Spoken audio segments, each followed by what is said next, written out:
Hello and welcome back to Bannerlord. Now, when we left off, we had a bit of an issue.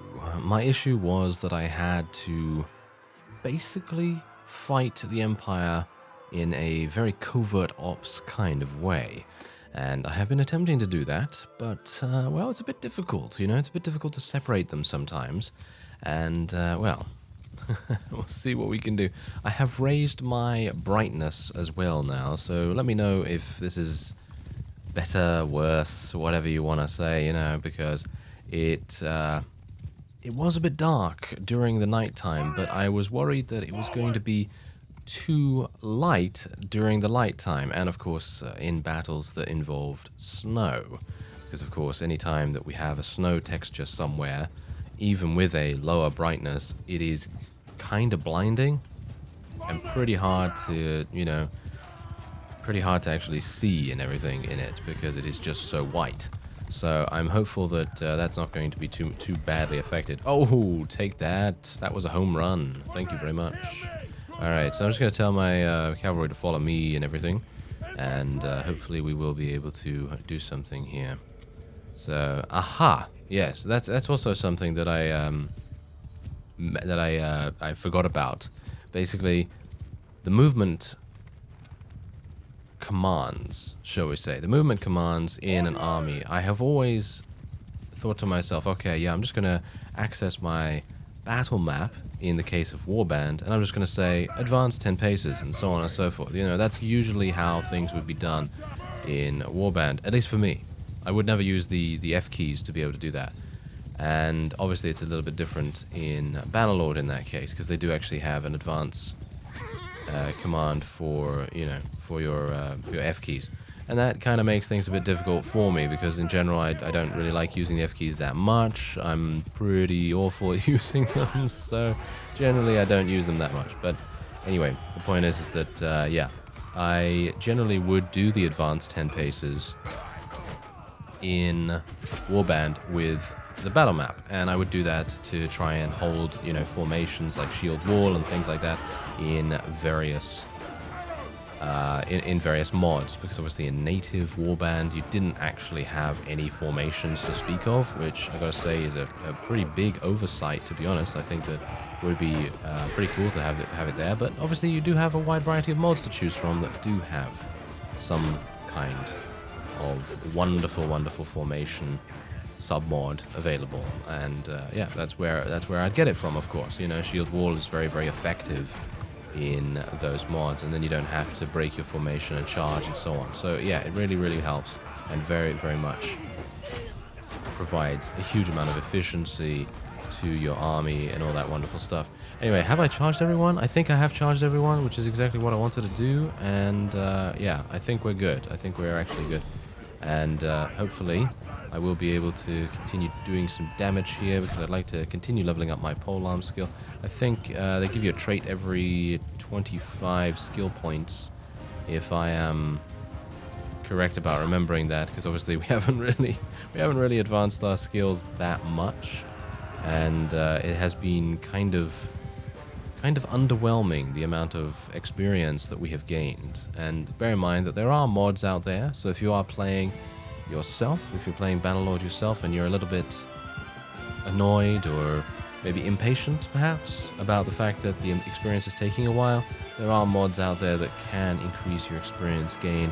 And well, I obviously haven't installed any because I don't really want to mess with my save game at this point, because I would like to make sure that everything is as stable as possible. But there we go, we ended up losing 45 units. I only lost 6, which is absolutely fantastic. And yeah, we can now head onward. Now, I don't know whether you noticed, but at the very beginning of the episode, of course, we were in a situation. Pretty bad situation. Not entirely sure if it's going to be good for us or bad for us. I'm going to continue taking units and rescuing the prisoners, because we kind of need to. We kind of need to do that to be able to keep up our army size. And I'm a bit worried about that, to be honest, because here's the thing: if we run out of units, that's it. We're kind of done. We're kind of done in that place. So I'm hopeful that we are going to be okay. I'm going to get some olives right here, grapes, wine, so on and so forth. And Yeah, I think that is it. Yeah, I think so. I might actually want to give... I think I could probably make Pelisor wear some better stuff, so he might actually be kind of useful. So let's see if I can maybe get him something that's a little better than what he was wearing before. His boots are basically the best thing about him, and everything else is, yeah, not exactly great, as you can see. I don't even know whether he can even use these things, because let's face it, he's pretty... I'm sorry, Pelisor, you're pretty awful. Your skills are pretty awful, and yeah, it's kind of hard to actually have him do anything, you know, of note. So, yeah, anyway, I'm gonna see if I can maybe give him one of these fine steel blades. There is the Executioner's Axe as well, by the way. I will probably be equipping that on Mr. Barney the Beheader. I'm not entirely sure where to put it, though. That is the main problem. I guess on my thrown weapons, because I never really use... Whoa, that looks so incredibly cool. It does look cool.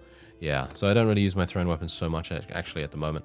So, as you can see, there is Encurion. Encurion is going to be attempting to attack us, and I very much hope that all of my people, and indeed all of my allies, will be able to escape. Unfortunately, that does not seem to be the case. We are getting a couple of extras going into the town, though, which is fantastic. And this guy, I don't think, really wants to do any kind of siege.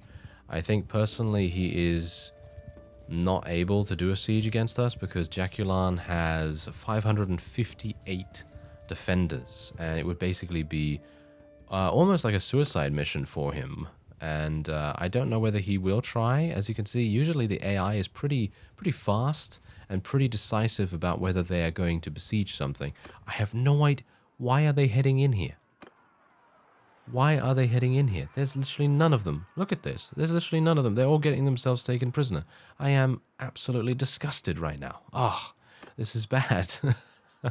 I guess you could say I'm more disappointed than disgusted, to be honest, because let's face it, I think the AI is literally just trying to get a bit of breathing space, and I can wholeheartedly agree with them that it is a little bit difficult for us to exit the town at the moment, and they're just throwing themselves in here. This is the kind of decision-making I'm working with. It really doesn't make any sense. Oh well, never mind, I guess. Please, stop attacking. Stop attacking this guy. Don't go into him. There we go. Oh, there's Andros, actually. Andros, hello. Come back here, sir. Okay, so I have a bunch of people around here. They're very, very small in terms of army size. And then Curion is running over to Mott to raid it. And then, of course, we have these two right here. Now, Andros is definitely going to be someone who I would want to eliminate. Seems like he's running away. Look at that. He's actually running away. I don't really like that. So if you could just stop... If you could just stop, I would appreciate it. I'm asking you nicely, and I expect for you to heed my words. Oh, you can't run over there. You're not Poseidon or something, are you? Yes, he's not Poseidon. He can't run into the ocean. He's actually he's actually kind of strong, which I am a bit worried about. I thought to myself, oh, he's only got 76, but he must have some relatively high tier units. Let me actually just take a quick look at his army for the moment. You can see a direct comparison if you hold Alt and mouse over as well, which is just fantastic. I really love that new feature. It really makes a huge difference. But you can see here, Imperial Cataphract, they've got elites, they've got legionaries, they've got elite Cataphract units. He basically doesn't have any recruits, which is the main issue. I'm not entirely sure if we will achieve victory here, but the one thing that I can do, thankfully, this party over here from the faction of the Forest people is just ignoring the whole thing. All right, so we're on the fields of battle. I'm a bit worried about what we can do here because this doesn't seem like a very conducive battlefield for us. I mean, it seems all right for our cavalry and everything like that, but for our archers, not so much. Gonna see if I can maybe take him down. Is that him? Not entirely sure if that's him right now.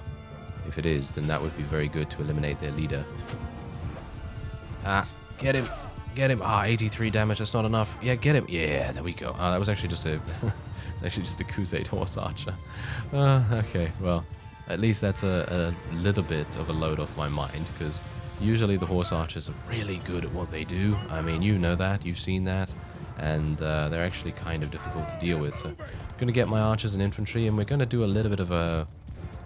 Yeah, I wouldn't call it a tactic, I guess, but I guess basically any command that you use in a battle is going to be considered a tactic of some kind. But my strategy is basically just to come over here, try and get the high ground as best we can, not attack them head on, and just see if we can maybe kind of like bait a couple of them to come over here. Because you can see that the cavalry of the enemy is actually on their right flank, which is perfect, because that means that they're actually quite far away from where we are. Oh, they actually have two forms of cavalry.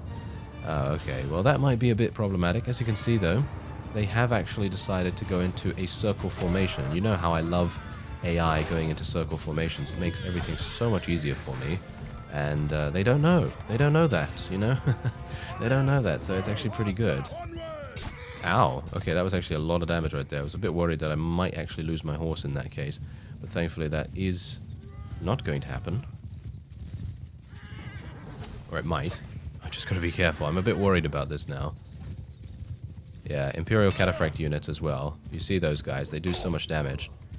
Especially, even off their mount. Even if their mount, they're actually really good. They have a lot of, you know, a lot of survival mechanisms. You know, they can literally just stop a horse dead with their pole arms. And they've got some heavy armor too, so it very much makes a huge difference. Anyway, we're just going to move my infantry a little bit ahead here. And bear in mind that now my archers are in position. We should theoretically have a pretty overwhelming advantage towards their... Yep, there we go. They're actually coming. This is good. This is very good. Okay, here we go. We're going to move these guys around here, and I'm going to tell my people to charge in. Ah! Okay, I have my Executioner's Axe. I will be using it in this fight, even though I don't literally have any two-handed weapon proficiency whatsoever, but I think it would be quite fun to try it out if I can make it work. Okay, here we go. Come on, get him. Yes, there we go. A little bit of extra damage. As you can see, I'm literally at 16 weapon proficiency right now. Oh. I can't believe I actually killed someone with this weapon at literally the lowest proficiency that you might be able to even get at this point. Anyway, there you go. There's another little bit of damage right there. Let's see if we can... Yeah, there we go. Cleave them in two. That is what we like. Alright, very nice. It's working very well here. And maybe we can do... Yes, there we go. Mercenary Scout, take that. This guy's... Oh, this guy's dead too. Oh, the destruction. The destruction that the Executioner's Axe provides me is just insanity. It really is. And to think that there's no way for me to block, because let's face it, I'm pretty awful at manual blocking. So anyway, there you go. We actually managed to survive. I thought that was literally a death sentence for me to get my Executioner's Axe out. But turns out it was a death sentence for the opponent, which I very much like. Anyway, there's Andros. He's done, and he will be feeling the cold steel of my Executioner's Axe in just a second. I'm sure he's very much looking forward to it. And, well, there's a looter. Well, I'm not going to be taking a looter right now.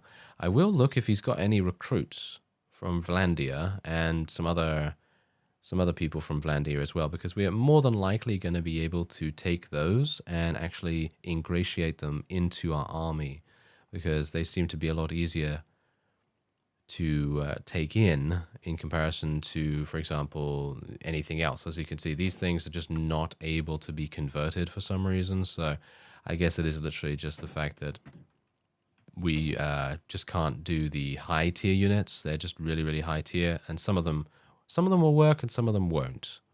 Not entirely sure on the formula of that just yet, but I'm sure we'll work it out as time goes on. Anyway, we're going to take another one of these little things, and we'll take some more food, because buying food is probably going to be at a premium at this point. And think we're pretty fine. Do I actually have another? Yes, I do. You know what? I've got a great idea. Pelisor, you will be given this Executioner's Axe, and I will actually take your other weapon, because I only want you to use this. You are only going to be using an Executioner's Axe, and you'll be running around. He has... you know what? I'm going to give him a mule. And is there any... Yeah, there we go. There we go. Light harness. Oh, yes. Oh, yeah. He is an absolute beast. Mark my words. He is literally going to be running around, and he will be getting multi-kills after multi-kills after multi-kills. And we'll see how that goes. I think he might surprise us. You know? He might actually surprise us. It's highly unlikely, but we'll see. We'll see how he does. But he's got the other Executioner's Axe now, so we'll see how it goes. All right. So pretty nice that we were able to achieve a victory there and take out one of the larger vassals of the opponent. And this guy is going to be...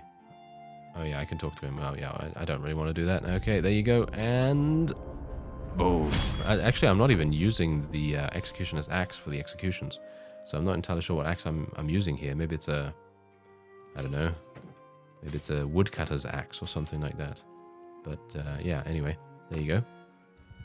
Now we can make our way back. Now, bear in mind that this is exactly the kind of thing that I wanted to have happen. All these guys not walking together in unison. They're literally splitting up, and they're making things very easy for me. And, yeah, that's the kind of thing that we wanted to have happen. Anyway, +2 melee damage on foot. I will definitely be taking the +2 melee damage. That sounds fantastic. And we also have two-handed here as well. I wonder what the two-handed weapon proficiencies actually are. 1.5% extra two-handed damage, or hit points increased by 3%. Personally, I feel like hit points being increased by 3% is going to be super good. And then, what? Why? Okay, I've got a question here. Why is the second tier, and this is, I'm talking about 50 weapon proficiency in two-handed, all to do with a garrison increase?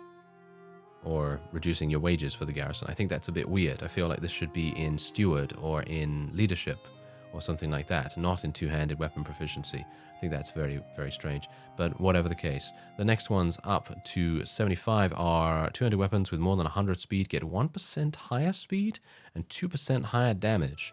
Then we have power, which is more to do with less than 85 speed, get 2% higher speed and 5% higher damage. Wow, that is pretty crazy. All right, so yeah, we're just going to be doing that. That seems good to me, and I am wondering what my one is.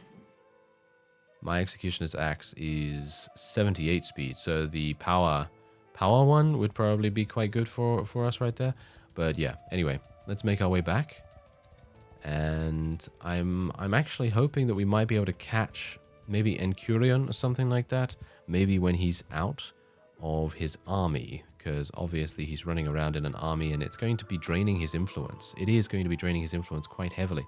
Now, also bear in mind that what I would like to do is potentially get an army running. I'm not entirely sure how realistic this actually is, to be honest, because let's face it, we are in a sore spot and it is going to be very difficult for us to actually do anything here. I'm going to put these over here, and we're just going to take the Vlandians out and maybe the mercenaries as well, because it might be that the people, the Imperials, will not join us because we are so much in a heated battle with their faction that they might decide that they don't want to join us. So I will just donate a couple of prisoners over there.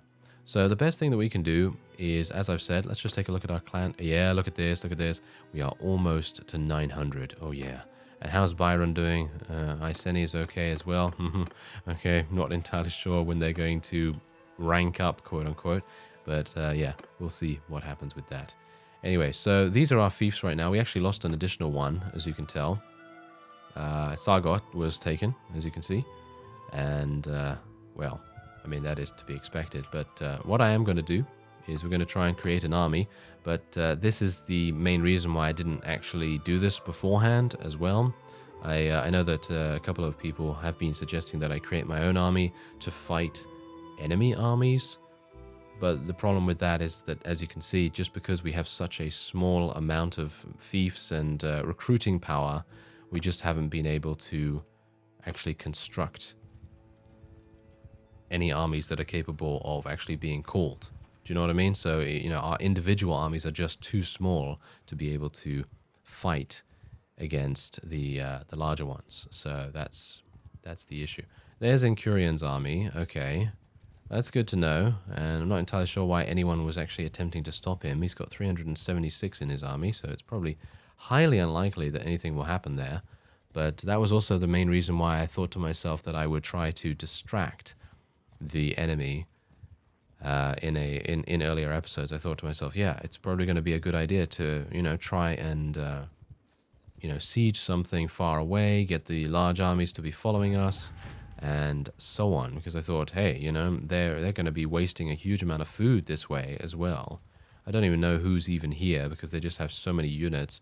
Can't even tell which generals are actually in that army.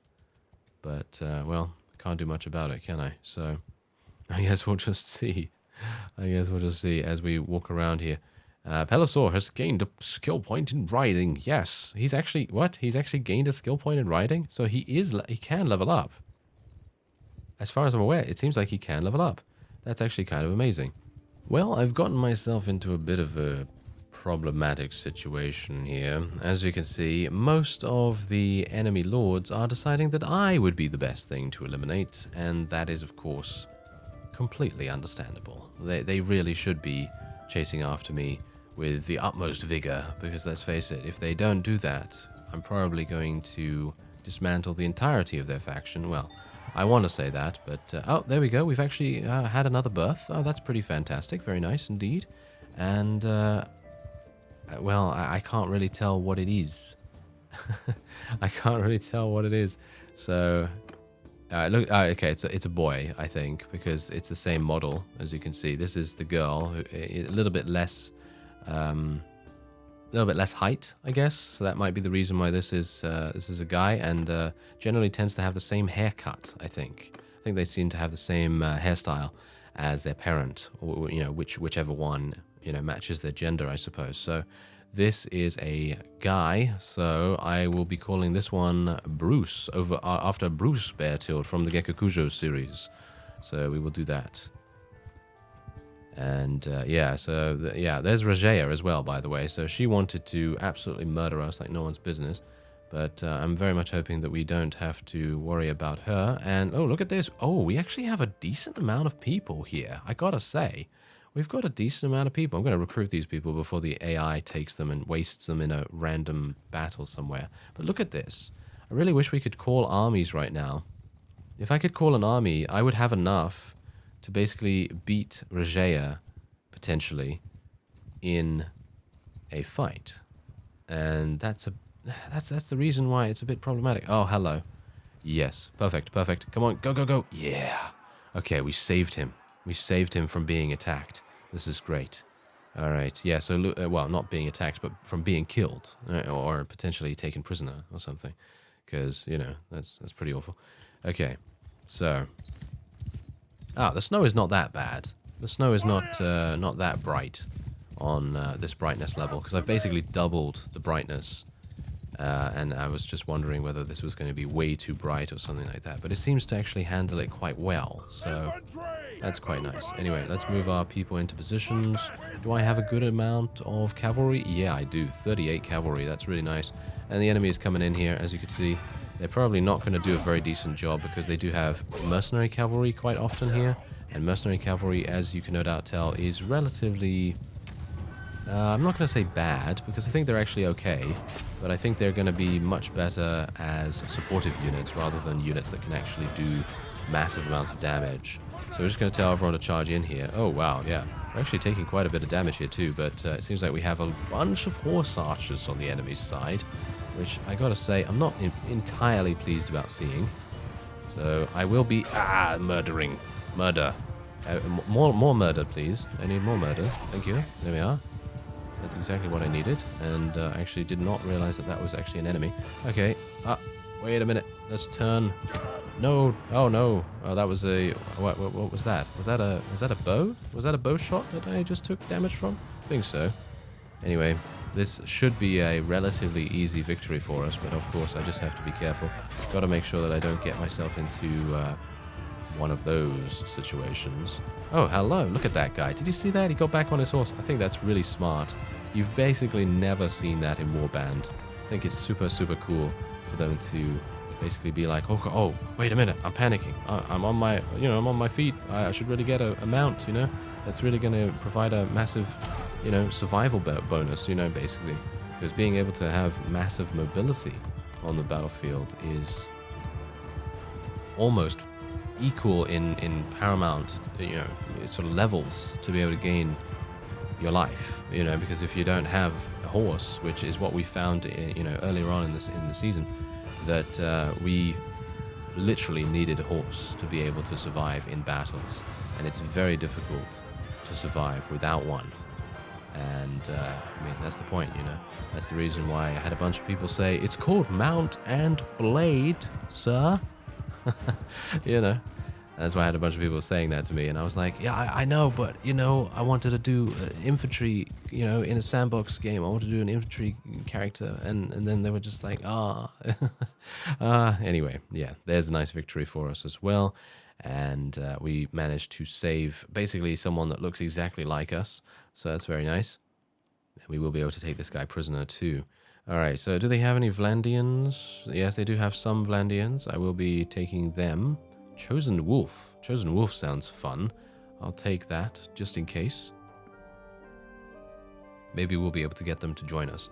As you can see here, it seems like the Vlandians are willing to join us, but maybe not the high-tier ones. As I've said before, it seems like the high-tier ones don't tend to do that. But I'll get a bunch of other people just to see whether we can maybe get those. And did you happen to notice, by the way, if Pelisor got any kills? Because I'm a bit worried about him.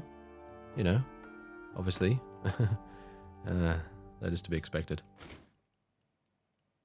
Doesn't seem like there's anything else for him though. Oh, wait a minute. There we go. The gloves a little bit better than what he had on before.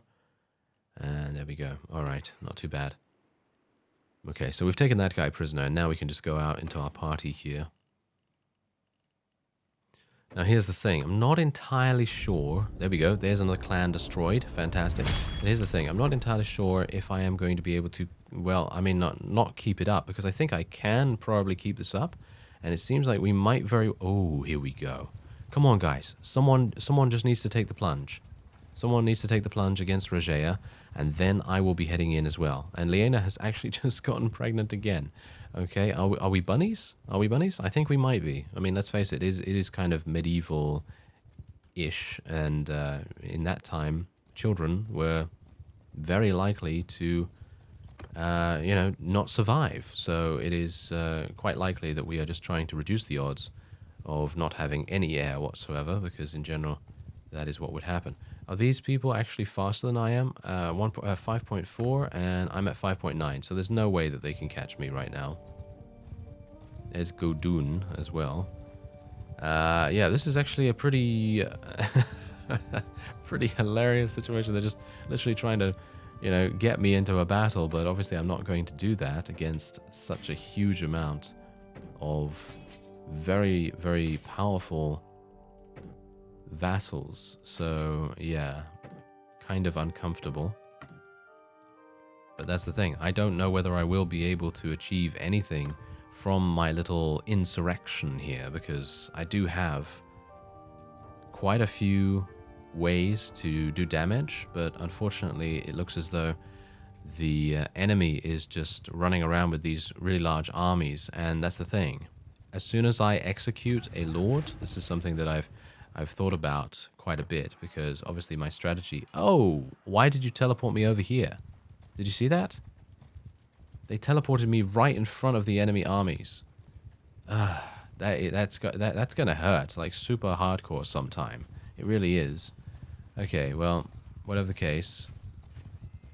Yeah, as I was saying, basically what is going to happen is as soon as I execute someone, and obviously that's happened quite often, and it has, in my opinion, helped things quite a bit, but obviously on the other hand, what is going to happen then is, what do you think happens to the fief that executed guy had control over, had ownership over? What do you think happens to it? It just goes to someone else. Yeah, it just goes to someone else, and so as a result I am unsure whether I will be able to do all of this. I need to literally kill all of these people. Oh, actually, never mind. Oh, it doesn't show the clans. Oh, okay, okay, I understand. So basically what happens is when you've destroyed a clan, it doesn't remove them from the list. So I might very well be closer to being able to eliminate more of the clans than I actually anticipated. Okay, so let's have a look. All right, so these still have members, of course. They have Kirislav. I thought I actually defeated that guy, but apparently he escaped, which is unfortunate because he's the leader of that. And then what else do we have? Okay, so we've eliminated those guys from there, and we've eliminated all of these. They're completely destroyed. This is completely destroyed as well. There's one member here. Nothing really too amazing. Okay, this is destroyed. You can see that I've been busy. I've been very busy with my executions. These guys are still available, but they are only clan tier 4, so they might not be too difficult to deal with. These guys are obviously still alive. These are all Botanians, you see. These are all Botanians. And look at these. Look at that. They have a huge amount of fiefs, which is in turn causing them to have many, many larger armies. So that might be problematic. These guys are obviously still alive as well. They're most likely Azarai. And there's Tovir as well. He's obviously from the Sturgians. And he actually has my banner, if you can believe that. Look at that. He actually has my banner, the utter scoundrel. And then obviously this guy, we already killed Vashorki, but this guy is obviously still around. They are in a clan tier 3, but they have Varcheg, and that's kind of grinding my gears a little bit. Then we have this. Yeah, so now this is actually kind of bad. I have not been able to eliminate any of these, and same thing with here. With here, we got half of those people, but yeah, you can kind of see that I have been attempting to chip away at them, but it is quite difficult to do that by yourself, you know, because obviously, you know, my allies, they're doing their very best, but their best might not be really good enough in this case. And you can see here that all of these people still have all their members still intact, especially the larger ones, and that is making things very difficult for us indeed. Regea herself. It would be so good if we got Regea into a battle, because she is indeed the leader of the entire faction. I actually wonder what would happen. What would happen if we actually captured Regea and executed her? What would actually happen in that case? Because people in the Southern Empire are, of course, following her. They're following her, you know, they're not following anyone else. They're deciding to follow her in this way. And I'm not entirely sure how that's going to go. But what I do know is that this is the end of this episode. I thank you very much for watching, and I will see you next time.